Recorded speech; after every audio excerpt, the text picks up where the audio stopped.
பிரியமானவர்களே, ஆண்டவர் இயேசு கிறிஸ்துவின் நாமத்தில் விஷ்ணுவாணி நற்செய்தி பணி இயக்கத்தின் மூலம் ஒளிபரப்பப்படும் சிகரம் தொடும் புறாக்கள் என்ற பெண்களுக்கான பிரத்யேக நிகழ்ச்சிக்கு உங்களை அன்புடன் வரவேற்கிறோம். இந்த நிகழ்ச்சியின் ஒவ்வொரு பகுதியும் உங்கள் சரீரத்திற்கும் உங்கள் ஆத்மாவுக்கும் பலன் தரும், சிகரங்களை தொட உதவும். வாங்க நிகழ்ச்சிக்குள்ள போகலாம்.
பிரியமான சிகரம் தொடும் புறாக்கள் நேயர்களுக்கு இயேசுவின் நாமத்தில் அன்பின் வாழ்த்துக்கள்.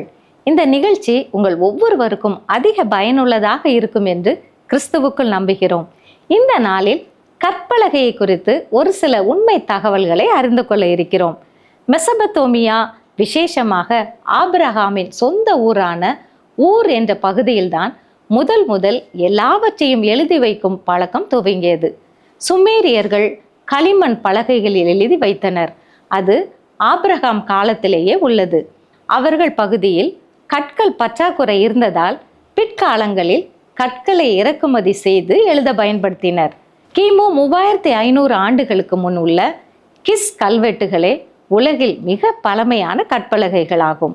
நம் முன்னோர்கள் காலத்தில் இப்பொழுது உள்ளது போல் கம்ப்யூட்டர், பேப்பர், மொபைல் இவைகள் இல்லை. எனவே முக்கியமான தகவல்களை கல்வெட்டுகள் மற்றும் கற்பலகைகளில் எழுதி பயன்படுத்தி இருக்கிறார்கள் என்பதை நாம் வரலாற்றில் கற்றிருக்கிறோம். ராஜராஜ சோழன் ஆட்சி செய்த காலத்தில் அப்போது நடந்த நிகழ்ச்சிகளை, உதவி செய்தவர்களை, உயிரிழந்த படை வீரர்களின் பெயர்களை ஒரு ஓலைச்சுவட்டில் எழுதி பின் உளி வைத்து கல்லில் செதுக்கியிருக்கிறார்கள். 2000 வருடங்களுக்கு முன்பு அப்போது நடந்த நிகழ்ச்சிகளை ஓலைச்சுவடு, பானை ஓடுகள், கட்டிடங்கள், நாணயங்கள், கல்வெட்டுகள் போன்றவற்றில் பொறித்துள்ளார்கள். உலகிலேயே 1,00,000 கல்வெட்டுகள் உள்ளது. அவற்றில் 60,000 கல்வெட்டுகள் தமிழில் உள்ளது என்று ஆதிச்சநல்லூர் புதைப்பொருள் ஆராய்ச்சியாளர்கள் கூறுகின்றனர். கிறிஸ்தவர்களுக்கென்று பல ஆலயங்களை உருவாக்கிய ரேனியஸ், ராக்லன், ரிங்கல்தோபே, சீகன்பால் போன்ற மிஷனரிகளும் கல்வெட்டுகள், கற்பலகைகளை தான் பயன்படுத்தி இருக்கிறார்கள். கற்பலகையை குறித்து வேதாகமம் என்ன சொல்கிறது என்று பார்ப்போமா?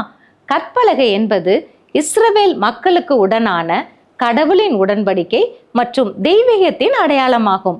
நாம் எழுதுவதற்கு பேனா, ஸ்கெட்ச், பென்சில், இறகுகள் போன்றவற்றை பயன்படுத்துகிறோம்.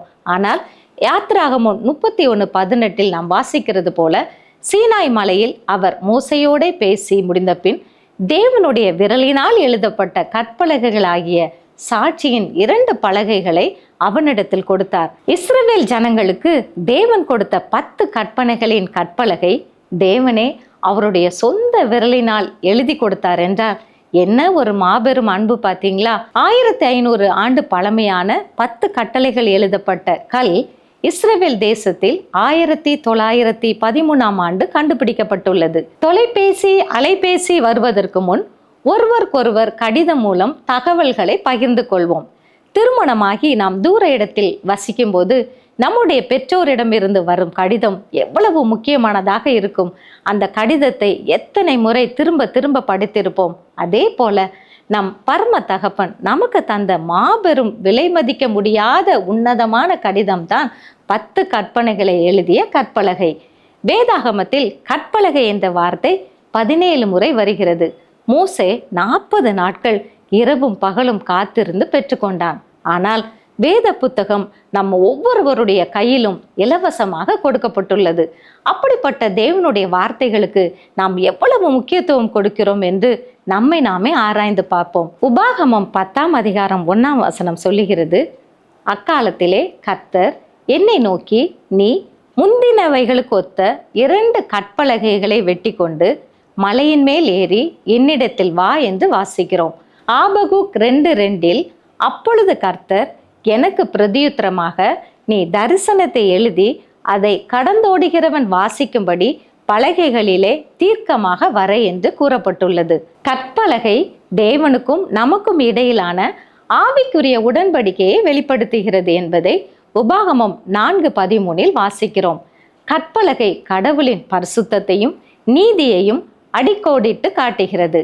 பழைய ஏற்பாட்டில் கல்லில் எழுதப்பட்ட சட்டம் புதிய ஏற்பாட்டில் இருதயத்தில் எழுதப்பட வலியுறுத்துகிறது என்பதை 2 கொரிந்தியர் 3:3 வாசிக்கிறோம். ஏனெனில் நீங்கள் எங்கள் ஊழியத்தினால் உண்டாகிய கிறிஸ்துவின் நிருபமாய் இருக்கிறீர்கள் என்று வெளியரங்கமாய் இருக்கிறது. அது மையினால் அல்ல, ஜீவனுள்ள தேவனுடைய ஆவினாலும் கற்பலகைகளில் அல்ல, இருதயங்களாகிய சதையான பலகைகளிலேயும் எழுதப்பட்டிருக்கிறது. நீதிமொழிகள் 7:3 வசனம் சொல்லுகிறது, அவைகளை உன் விரல்களில் கட்டி அவைகளை உன் இருதய பலகையில் எழுதிக்கொள் என்று வாசிக்கிறோம். நாம் ஒவ்வொருவரும் தேவனுக்கும் தேவனுடைய வசனமாகிய வேதத்திற்கும் அதிக முக்கியத்துவம் கொடுப்போம். தண்ணீர் பஞ்சமோ ஆகார பஞ்சமோ வரவில்லை. கர்த்தருடைய வசனம் கேட்க கிடையாத பஞ்சத்தை அனுப்புவேன் என்று ஆமோஸ் 8:11 வாசிக்கிறோம். நாம் ஆண்டவரின் வருகைக்கு நம்மளை ஆயத்தப்படுத்துவோம். அழிந்து போகின்ற ஆத்துமாக்களை ஆண்டவரின் பக்கம் சேர்க்கும் ஒரு கிறிஸ்துவின் போர் வீரனாக செயல்படுவோம்.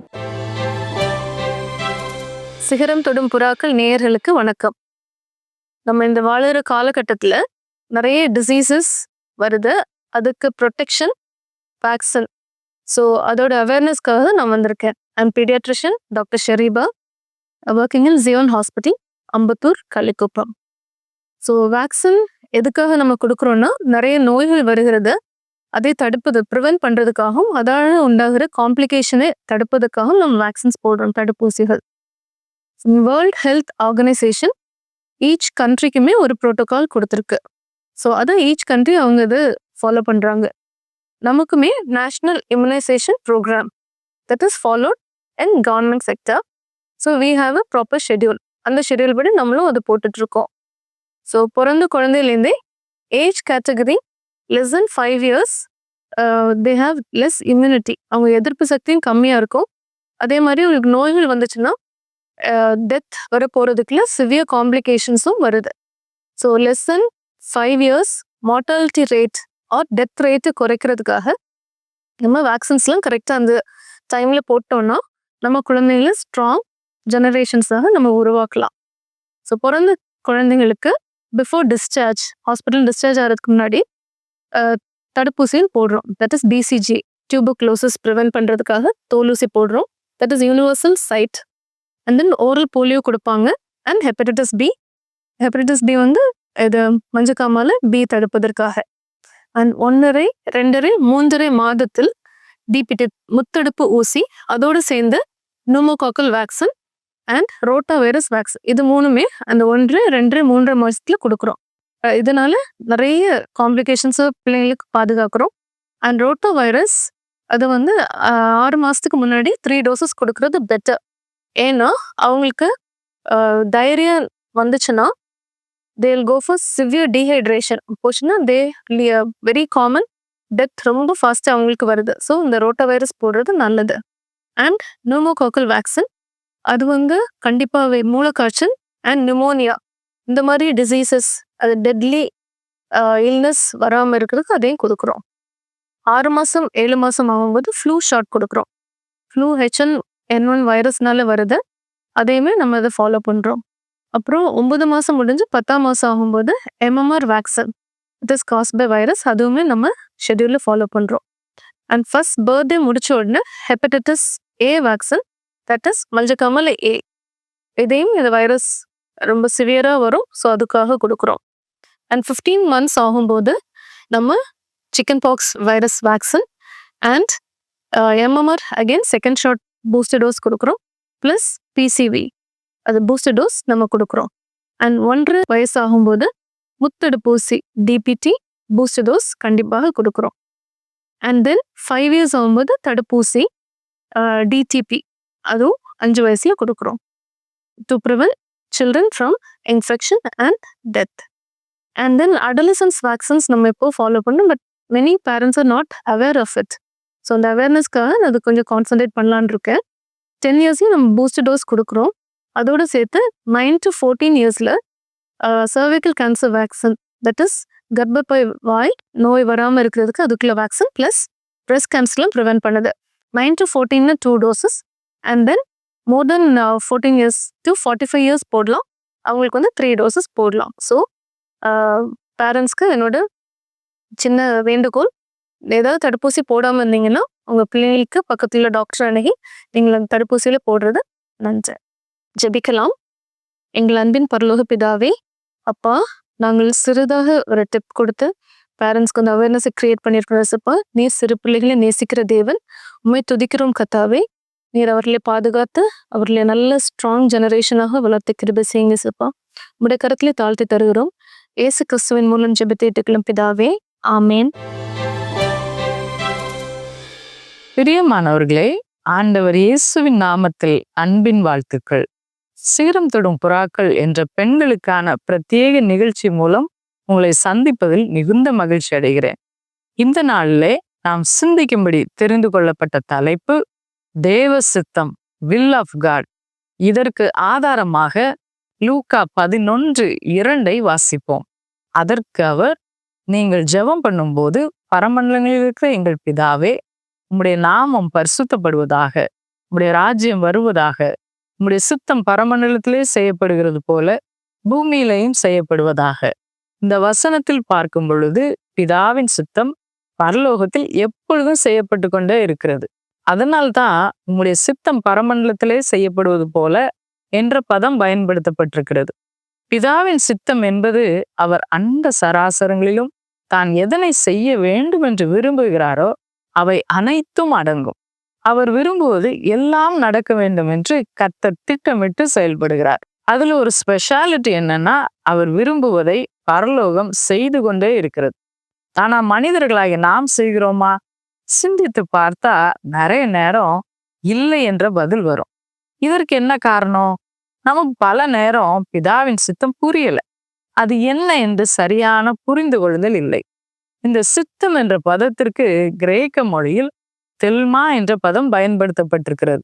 தெல்மா என்றால் ஒருவர் விரும்புவது அல்லது தீர்மானித்தது நடக்கும் என்ற அர்த்தம். பாருங்க, நடக்கலாம், நடக்காம போலாம் என்று ஒரு நிச்சயம் இல்லாத தன்மை இல்லை. அப்படின்னா பிதாவாகிய தேவன் நினைத்தது நிச்சயமாக நடக்கும், சந்தேகமே இல்லை.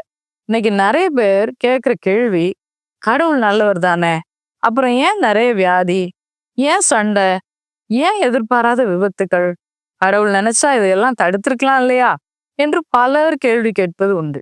நம் ஒவ்வொருவருடைய வாழ்விலும் நம்முடைய கர்த்தராகிய இயேசு கிறிஸ்து ஒரு திட்டம் வைத்திருக்கிறார்.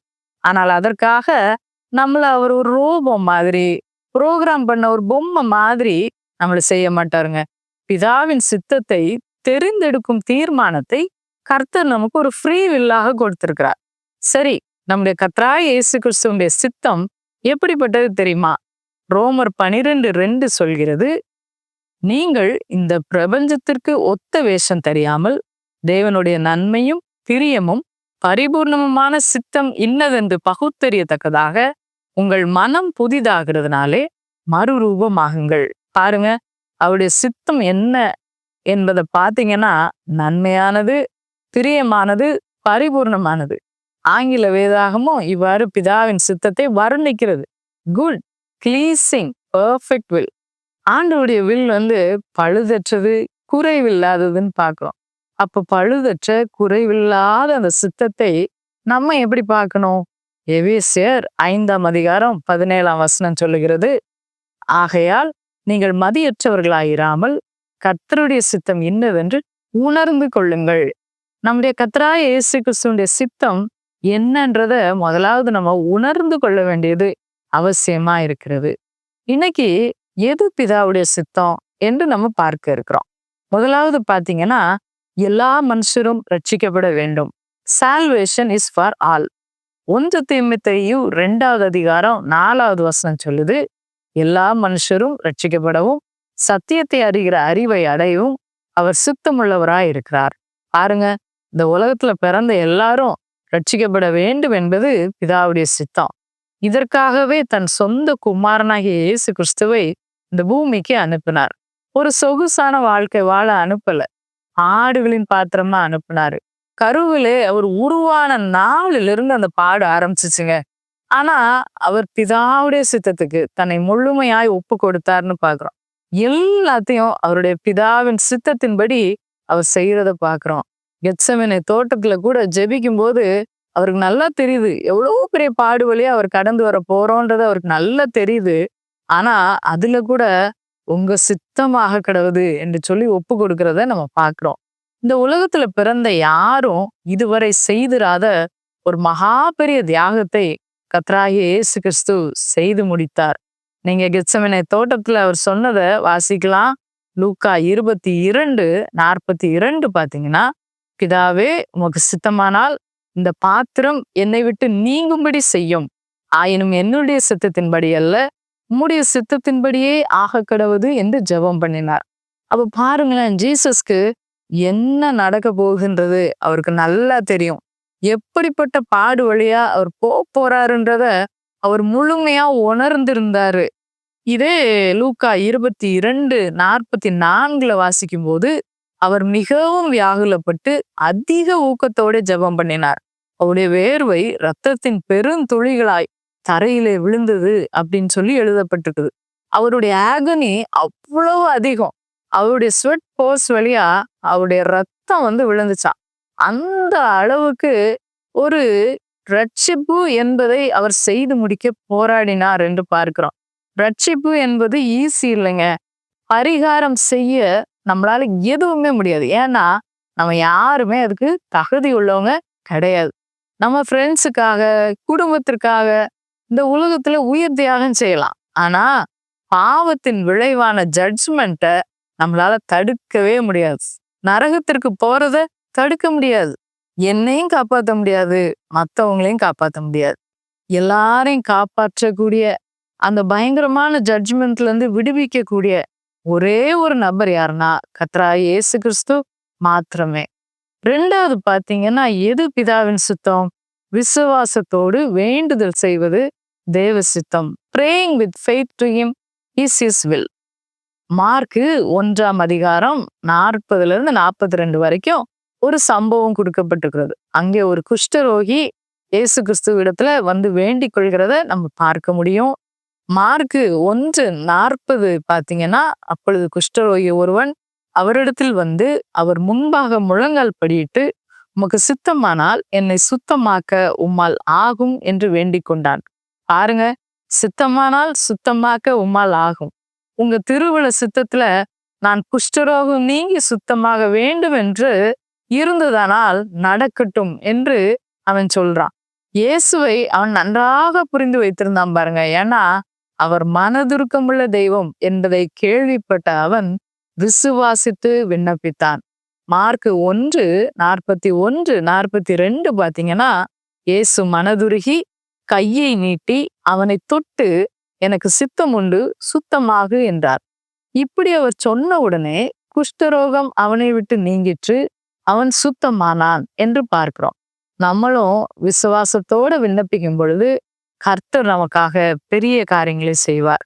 மூன்றாவது நீங்க பாத்தீங்கன்னா, ஆண்டவருடைய சித்தம் என்ன? நாம் பரிசுத்தமாய் வாழ்வது பிதாவின் சித்தமாய் இருக்கிறது.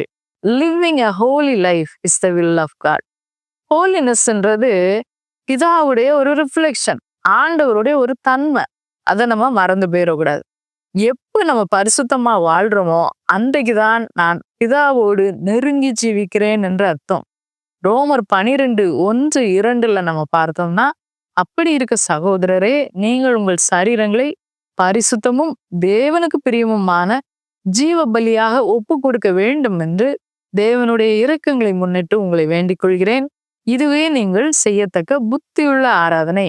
நீங்கள் இந்த பிரபஞ்சத்திற்கு ஒத்த வேஷம் தெரியாமல் தேவனுடைய நன்மையும் பிரியமும் பரிபூர்ணமுமான சித்தம் இன்னதென்று பகுத்தறியத்தக்கதாக உங்கள் மனம் புதிதாகிறதுனாலே மறுரூபமாகுங்கள் என்று சொல்லப்பட்டிருக்கிறது. அந்த பரிசுத்தம் என்பது பிதாவுடைய விருப்பம், ஆசை என்பதை நாம் புரிந்து கொள்ள வேண்டும். நம்மளுடைய ஆவி, ஆத்மா, சரீரம் அனைத்தும் பரிசுத்தமாக காக்கப்படுவது அவசியம். நம்முடைய மனது ஒரு மறுரூபப்படக்கூடிய அனுபவத்திற்குள் வர வேண்டும் என்பதும் அவசியம். நம்ம மனசு விரும்புறதெல்லாம் படி நம்ம செஞ்சு வாழாம இயேசுவின் அடிச்சுவடுகளில் நடப்பது பிதாவுடைய சித்தம். இன்னும் பாத்தீங்கன்னா, தீமையை சகிப்பது, மற்றவர்களுக்கு மன்னிப்பது, இதெல்லாம் பிதாவின் சித்தம். நம்ம தலையில இருக்கிற ஒரு முடி கூட அவர் சித்தம் இல்லாம விழாதான். எவ்வளவு அன்பான ஆண்டவர்! அவரு விருப்பப்படி நம்ம வாழ்றதுக்கு ஏன் நம்மளை விட்டு கொடுக்க மாட்டேங்கிறோம்? ஏன் அவருடைய சித்தத்தை செய்ய நம்மளால முடியல? ரொம்ப சிம்பிளா சொன்னா, பிதாவின் சித்தம் என்பது நம்ம ஒவ்வொருவருக்கும் ஒரு தனிப்பட்ட ஒரு ரோடு மாதிரி, ஒரு பாதை மாதிரி. நீங்க வலது பக்கமாகவோ இடது பக்கமாகவோ அல்ல நடுவுல நடக்கலாம். அதை பத்திலாம் கவலை இல்லை. நீங்க அந்த பாதையில ஓடலாம், வேகமா ஓடலாம், வேகமா நடக்கலாம், நீங்க பாடிட்டே நடக்கலாம்.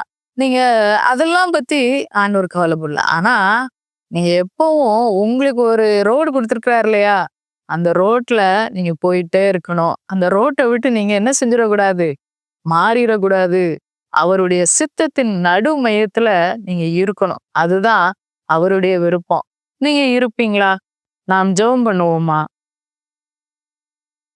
அன்பின் பரலோக பிதாவே, ஆசீர்வதிக்கப்பட்ட இந்த நேரத்திற்காக நாங்கள் நன்றி செலுத்துகிறோம். பரலோகத்துல எப்பொழுதும் உம்முடைய சித்தம் நிறைவேறிக்கொண்டே இருக்கிறது ஆண்டவரே. நாங்களும் உங்க சித்தம் நிறைவேற்றுகிற பிள்ளைகளாக இருக்க எங்களுக்கு கிருபை தாரும் ஆண்டவரே. எல்லாரும் ரட்சிக்கப்படணும் சுவாமி, அது உங்க விருப்பம். நாங்க விசுவாசத்தோட விண்ணப்பம் பண்ணணும், அது உங்களுடைய விருப்பம், உங்களுடைய சித்தம் ஆண்டவரே. நீங்க எங்களுக்கு உதவி செய்ய வேண்டுமா நாங்க ஜெபிக்கிறோம். பரிசுத்தமாக எங்களுடைய சரீரத்தை காத்து கொள்வது உங்க சித்தம் ஆண்டவரே. அதையும் நாங்கள் செய்ய எங்களுக்கு பலன் தாரும். அது மாத்திரம் இல்ல ஆண்டவரே, நாங்கள் மற்றவர்களுக்கு மன்னிக்க, தீமையை சகிக்க ஆண்டவர் சித்தம் கொண்டிருக்கிறீர். அதற்காக உமக்கு ஸ்தோத்திரம் செலுத்துகிறோம். எங்களுடைய பாதையில, எங்களுக்கு நியமிக்கப்பட்ட ஓட்டத்துல பொறுமையோடு நாங்கள் ஓட எங்களுக்கு பலன் தாரும். இயேசுவின் மூலம் வேண்டிக் கொள்கிறோம் பிதாவே, ஆமேன். விஸ்வவாணி என்பது இந்தியாவில் அறியப்படாத இடங்களில் நற்செய்தியை அறிவித்து தாழ்ந்து கிடக்கும் சமுதாய மக்கள் சமுதாயத்தில் உயர்ந்த நிலையை அடைவதற்கான அனைத்து கட்டமைப்புகளையும் ஏற்படுத்தி தரும் ஓர் மக்கள் இயக்கம். குடி, விபச்சாரம் என மனிதர்களை அழித்தொழிக்கும் பாவங்களிலிருந்து அவர்கள் நிலையான விடுதலையை பெற்றுக்கொள்வதற்கான வழிமுறைகளை அறிவித்து, கல்வி அறிவு புகட்டி, கைத்தொழில்களை கற்பித்து, சமுதாயத்தின் சக மனிதர்களைப் போல அவர்களும் தலை நிமிர்ந்து வாழ வழி செய்யும் ஓர் அன்பின் ஐக்கியம். ஒரு கிராமத்தை பொறுப்படுத்து மாதந்தோறும் 4000 ரூபாய் அன்பின் ஈகையாக கொடுப்பதின் மூலம் ஓர் சமுதாயம் நம் கண்முன்னே மலர்வதை நீங்கள் பார்க்க முடியும். அவர்கள் ஆராதிக்கவும், தங்கள் சமுதாய மறுமலர்ச்சிக்கான திட்டங்களை தீட்டவும் ஓர் ஆராதனை கூடத்தை ஏற்படுத்தி தருவதற்கு எங்களை நீங்கள் தொடர்பு கொள்ளலாம். சிறுவர்களுக்கான கல்வி செலவை ஒவ்வொரு மாதமும் ரூபாய் 1500 கொடுப்பதின் மூலம் பொறுப்பெடுக்கலாம். இந்திய தேசத்தின் வலிமையான கிராமங்களை உருவாக்க, அடிமைத்தனங்கள் இல்லாத சமுதாயத்தை கட்டமைக்க அன்பின் இதயங்களாக நாம் ஒன்று சேர்ந்து உழைப்போம். ஆண்டவர் உங்களை ஆசீர்வதிக்கட்டும்.